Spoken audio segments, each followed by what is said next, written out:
Namo tassa bhagavato arahato samma sambuddhassa buddhang dhammang sanghang namassami.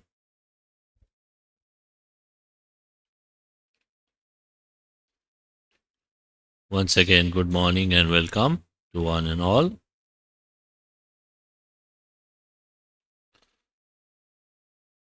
After doing meditation, time to listen to Dhamma.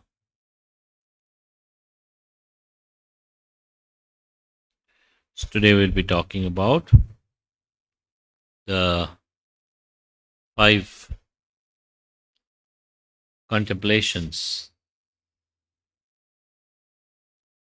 5 contemplations that lay people and monks, everybody should do in their lives every day.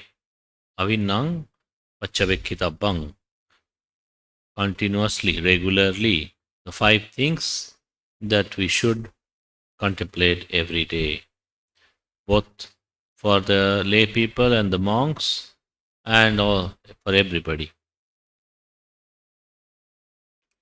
And these are 5 things that are very essential for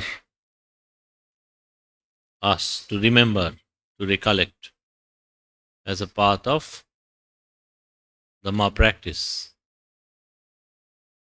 Because when we are remembering these 5 things, then we can keep our mind with wisdom.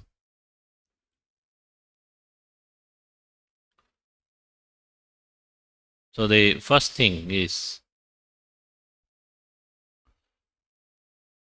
Lord Buddha says, Jara Dhammang hi. I think you may have heard this before, but it is something Lord Buddha says again and again should contemplate. The first thing is, Jara Dhammang hi jaranganatitoti. Jara is aging. So we are subject to aging and we have not overcome the aging. First contemplation. Why? Because aging is universal reality. We all undergo the process of aging. Aging and old age are not same. Aging is different, old age is different. Old age means when somebody becomes old. But aging is something that is happening with us all the time. When we are born, that very moment we start aging. That's why we grow up. We say 1 year old, 2 year old, 3 year old, 10 years old, 20 years old, like this. So it's a process of growing, process of growth. And that process of growth itself means process of degeneration. When you are growing, just like a car, you buy a new car and you start driving it around. When it is in the showroom, it is okay. As soon as you take it out of the showroom and start driving around, automatically you are using all the parts. All the parts of the car are working. And 1 day, 2 days, first few times, 1 month, 1 year, it looks like new car. But then already the machine is working. All things are working. And then as you keep using, it will automatically degenerate. It will all automatically, as you use, keep on using, it will degenerate. So aging is change, continuous change in the body, the process of growing up. And then growing up means growing old. When you grow up, eventually you grow old. Without growing up, nobody can grow old. Nobody can be old without growing up. If the baby is not growing up, the baby will not be old, no? But then when the baby is born and the baby starts growing up, baby eventually becomes old man, old woman, whatever. It starts with the aging. Every day, without fail, without stopping. Charadhammang hi jaranganati toti. So this is what Lord Buddha is telling us. Should contemplate every day. Avinnang pachavekitabhang. Because aging, when you contemplate again and again, then you are with reality. Yes, my body is subject to aging. This is subject to aging. It is not something other people are aging and I will not be under the aging. I will also be. That's the right understanding, wisdom, aging. Because otherwise, what happens if people don't consider aging? People don't consider aging as part of their lives. Then what they do? They forget. They have a wrong view. Pali we call Yobbanamada, means the pride of youth, pride of young age. So people have this pride. I am young, I am strong. So this is a wrong view. Whether you are young and strong, whether you are old and weak, doesn't matter. Everything is changing, everything is aging, everything is degenerating. So it is universal.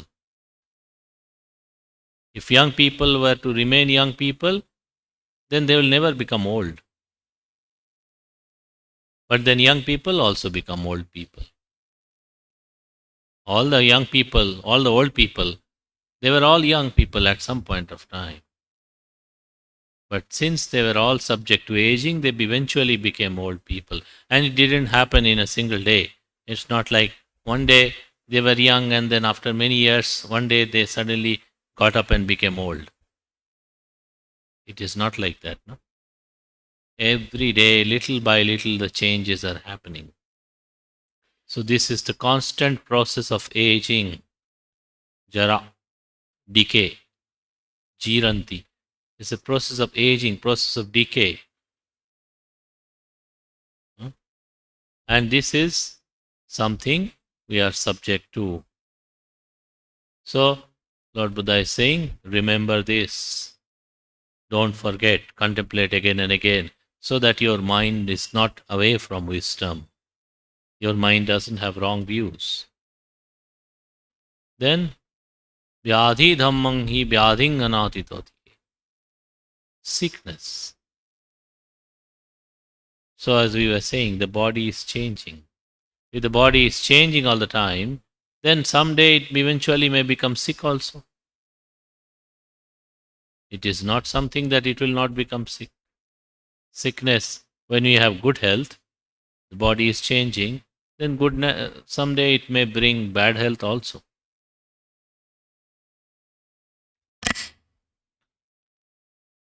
So, sickness, second thing to contemplate again and again.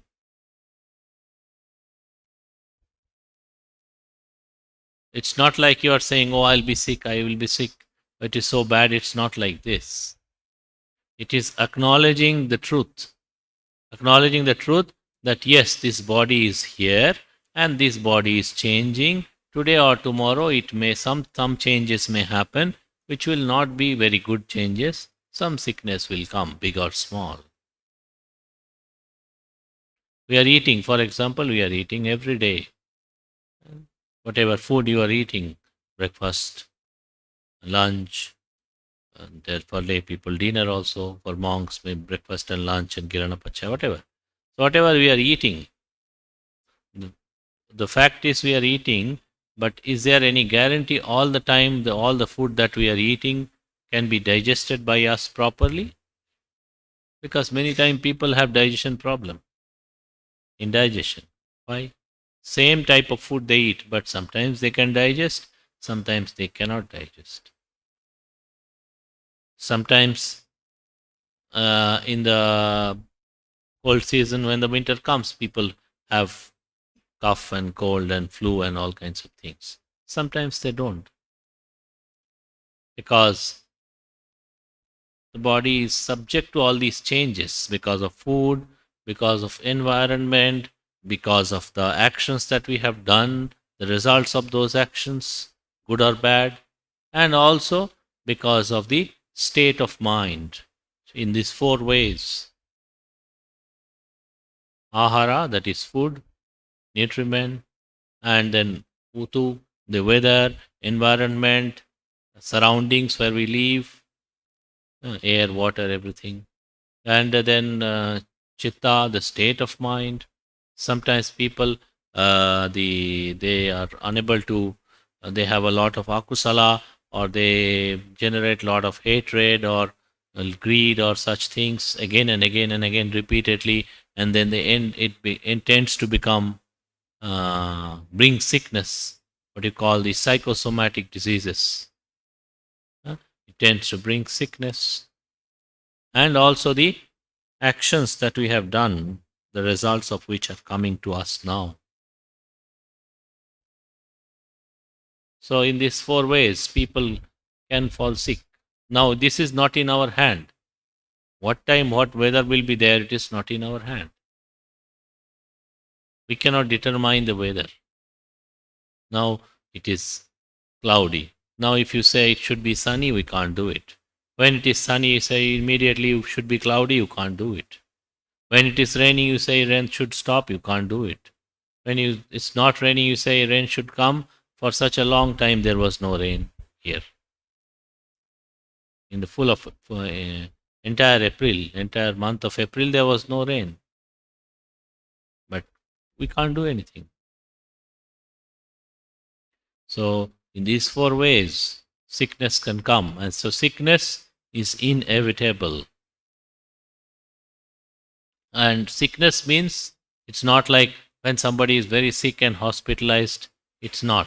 Even the smaller sickness is also discomfort, avadha, any kind of discomfort, whether it is some little bit of cough or cold or sneezing or any big thing. So anything, because this body is made up of four elements: solid element, liquid, and gas and heat. And they are changing depending on all these conditions: food and mind and weather and environment and this actions and results. They're changing. These four elements are changing. When they are changing, someday the change is good for us. We feel healthy and strong. Someday the change is not so good for us. Little up and down. And naturally, everything goes through up and down. So now we feel unwell, we feel bad about the sickness. So sickness is very much part of this very living existence here. Aging and sickness, they are very much part of living a life. They are not away from it. What people think, I should live, but I should not grow old. I should live, but I should not fall sick. And now that is wrong expectation. It comes from wrong view. How can it be? Just like this machine, you work. Someday it will have a breakdown, someday it will have a malfunction, someday it will have something problem. Similarly, this body is also like this. There is no way one can avoid this aging and then sickness and then death. Marana dhammang hi maranang anatitoti. Death. So what people say, shouldn't be talking about death. It is inauspicious. It is not auspicious to talk, because people say like this. Lord Buddha doesn't say like this. Lord Buddha is saying it is very much perfect to talk about death. We're talking about reality. Just like you eat rice and dal, it is reality. Similarly, you die also, it is reality. It is not away from life. It is not unusual. In fact, it is said, life is uncertain. How long you live, we don't know. How long we live, we don't know. But we die for sure. For sure. We die for sure. You may live today, tomorrow, 1 year, 100 years. That is not fixed, no guarantee. You don't know. You have no idea. But one thing is guaranteed that, okay, for sure I will die. Death is inevitable. So it is not inauspicious or bad or anything. Just like this body changing all the time, eventually it will fully break down. So that is death. Doesn't function anymore. Then there is nothing inauspicious to talk. In fact, aging and sickness and death, they are all, Lord Buddha says, they are all divine messengers. They are all bringing us wisdom. Aging and sickness and death, they bring us wisdom, reality. They're teaching us reality of life. Oh, my life is just like this. All people's lives are just like this, subject to aging, subject to sickness, subject to death. All people's lives are just like this. It without fail. This no way one can stop. No way one can stop. So nothing inauspicious, nothing bad. Because there are only two ways. Either we want to hide from the reality. We don't want to see aging. We don't want to see sickness and death. We want to hide, but we cannot hide. We can hide from other people's aging and sickness and death, but we cannot hide from our aging, sickness and death. So, that is one way, trying to live in ignorance and trying to feel nothing, okay, I will run away, I will escape. It's a wrong view. And then there is another way. Okay, if this is the case, if aging is normal, sickness is normal, death is normal, then let us accept and take it with wisdom. Take it with wisdom and accept it and let it go. Okay, let it happen. It's not such a big deal. Yes, it had to happen. Aging is supposed to happen, it is happening. Sickness is supposed to happen, it is happening. With death is supposed to come, let it come. If it has come, let it be. So that is the right way of approaching the world. Because there is one way of living is as if there is no suffering. But that's wrong view. There is suffering, but there is a way out of this. When you acknowledge, understand, completely understand the suffering and let go the cause, then they have no suffering. So aging, sickness, death, people should contemplate. Avinnang, that's why Lord Buddha says, whether men and women, monastics or lay people, everybody should contemplate this every day. It's not something once in a time, or only monks, or only lay people, or once in a while. No. Everybody should contemplate this every day. Avinnang pacchabekkitabang. Regularly should be contemplated. And then, fourth thing. Fourth is kammasakhomhi kammadayada kamma yoni. So we are owners of our actions, and we will be receiving the results of all the actions that we have done. Yang kammang karisyami kalyanang bapapakang ba tassa dayada bhavissami. Whatever actions we do, good or bad, the results will come back to us. We will inherit the consequences of all the good and bad things that we do. So taking responsibility of our life is also very important, because we can, many times our mind is prone to blaming. We often blame other people for our unhappiness or our problems or whatever it is. Or because of so and so it happened, because of so and so it happened. And in a way we can blame sometimes the whole world except ourselves. We blame whole world. Everybody else is responsible, but I am not responsible. So this is, Lord Buddha is saying, no, you are the one responsible. Whatever actions you do, good or bad, the consequences you will only inherit. You are the one who's responsible. So co- contemplate wisely, because then we can be careful to avoid wrong actions. If we are mindful of the actions and results, then we can be little more careful. Unwholesome things, wrong things, we can avoid. If we don't think like this, then we will all do anything and whatever we feel like doing. Whatever we like, we do. Whatever we dislike, we don't do. Whatever good or bad, we don't care. Then, then afterwards, suffering comes to us eventually. If somebody is drinking for a long time and develops, say, sickness, cirrhosis of liver, you know, cirrhosis of liver is something which happens to people who are addicted, like who are like long time drinking habits. The liver is damaged. It can lead to cancer also. Now, if somebody is drinking for a long time, for many years, and then if cirrhosis of liver happens, who is to blame?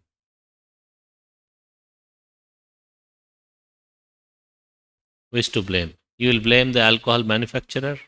You will blame the alcohol seller. You will blame other people who are drinking with you. No point blaming like this, no? Because you are the one drinking. So you should be responsible. Similarly, all the good and bad actions, we are responsible. It's a very important aspect of spiritual life, taking responsibility of our actions. If we don't take responsibility, then we are hiding, we are trying to run away, we are trying to pretend as if we don't know or it is somebody else's fault, you know. But when we are able to take responsibility, then only we can improve ourselves. So taking responsibility is also very important. So of our actions. So contemplate that we are born because of our actions. We are the actions are our real friend. They're with us. Whatever good or bad we do, the results are with us. Our other friends, they may be with us, they may not be with us. Or even if they are with us for some time, some other time they are not with us. But the actions and their results, even if we are alone or with your family or with your friends, they're always with us. So the actions and their results, we should contemplate. And the fifth one is Sabbehi me piyehi manapehi jnana bhavo vina bhavoti. All the friends and relatives and close people that I have, one day I have to be separated from them. All the people that are near and dear to me, I will be separated from them one day. Why? Because that's how we are. No, like just like we were talking about death. Just like we die, similarly they also die. Or just like we fall sick, they also fall sick. Everything is same with other people as well. So we will be separated. Eventually we will be separated. Either you die before them, therefore you are separated, or they die before you, therefore otherwise you are separated. But in both ways, either our parents die before us, so we are separated from them, or we are dying before our parents, so we are separated from them. In either way, we are separated. So when we acknowledge this with wisdom, we don't consider it anything bad, because this is natural. Whatever is natural. Now the tree is green, the leaves are green. Do you consider it unnatural? In the rainy season, rain falls from the sky. Do you consider it unnatural? In the summer season, sun is very hot. You consider it unnatural? Winter season, cold winds come. Do you consider it unnatural? No. Similarly, aging, sickness, death, separation, they are also just like this. Natural. Not unnatural, not unusual. It is because of our craving and clinging that we consider this as unnatural. Should not happen, I don't want it. But then this is not according to our wish that the world goes on. It is not according to our likings and disliking that the world goes. World has its own way. All living beings that are uh, subject to arising, who is born, who comes into existence, eventually will die, eventually will pass away. So this is the fifth contemplation Lord Buddha is saying. Should contemplate avinnang paccabekkitabang every day.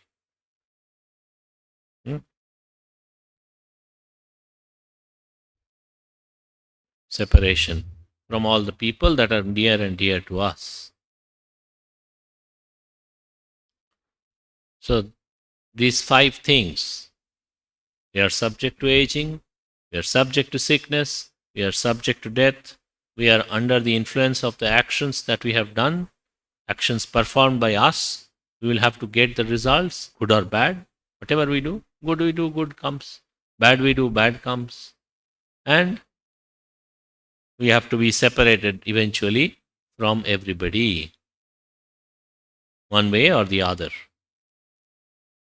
So these five things should be contemplated by all the people, women and men. Ityena va, pudisena va, pabbajitena va, ghattena va. Women and men, monastics or laity, everybody should contemplate this avinnang paccabekkitabang. Should contemplate this every day, regularly, again and again, repeatedly. So this is something, because if you contemplate these things again and again, then your mind has wisdom. Your mind has right understanding. People's mind have wrong understanding. To start with, they say, other people they see dying, other people they see falling sick, other people they see becoming old. But that doesn't mean I am falling old, or I will get sickness, or I will die. No, don't think like this. Okay, it's for other people, not for me. But then it is just as in the way it is for other people, same with me. Other people, they do something bad, oh, it is their bad karma, and then getting results. What about me? If I do similar things, similar bad results also come back to me. If I do good things also come back to me. And then separation, because if you understand this point, it is not a suffering. People say, if you have to be separated from the people, then it's a big dukkha. No, it's not necessarily a dukkha. When you don't have wisdom, it is a dukkha. I should be staying with the people I love, or who are close to me, near and dear to me. I should always stay with those people. This is ignorance. You cannot. But when you accept, oh, I cannot, eventually it has to go away. Eventually they will go away. Eventually I will also go away. It has to happen like this. Then it is not suffering, it is liberation from suffering. Because there are only two ways of understanding, acknowledging the truth. One is trying to hide, trying to move away as if it doesn't exist. Like the sun. In the daytime, morning, when the sun comes, you can run away into a dark place, a dark room, close all the doors and windows and say, oh no, there is no sun, there is no sun. But that is not the truth. Some point of time you have to come out of that room, and then you see sunlight and you are afraid, you are scared, you are blaming everyone. So that is not the way to see the truth. Another is, yes, every day the sun comes, sunlight is there. This is the truth of world. This is the truth of this earth. So when you accept the wisdom, and when you take the wisdom right, with the right understanding, right approach, then this wisdom is the source of your cause of your liberation, freedom from suffering. Not necessarily a bondage, not necessarily a pain, not necessarily anything bad. It is actually good. That's how all the people from Lord Buddha to all the enlightened disciples of Lord Buddha from his time till now, that's how they all were enlightened. To start with, when the Bodhisattva saw old person, sick person, dead body, he was also shocked. But then he started to acknowledge the truth as it is. Oh, it should not happen, it should not happen. I want to run away from it. He started to acknowledge, oh, if that is the case, then it may happen to me. If that is the case, the same things may happen to me. So he wasn't trying to run away. He was trying to acknowledge the truth as it is. That's how it started. And that's how he became the Buddha. And that's how all the people who became enlightened, following the teachings, they all started like this. But then eventually they also acknowledged the truth as it is. They didn't try to run away from it, hide from it. They acknowledged, and eventually they were also free from suffering. Their mind was fully free. So may you all be able to remember these 5 things. And it is as Lord Buddha has said, may you be able to remember, not just remember it every day, remember it often, remember it regularly, so that you can develop in the path of wisdom. So with this, we conclude the Dhamma talk today. Sukhino bhavantu. Sa.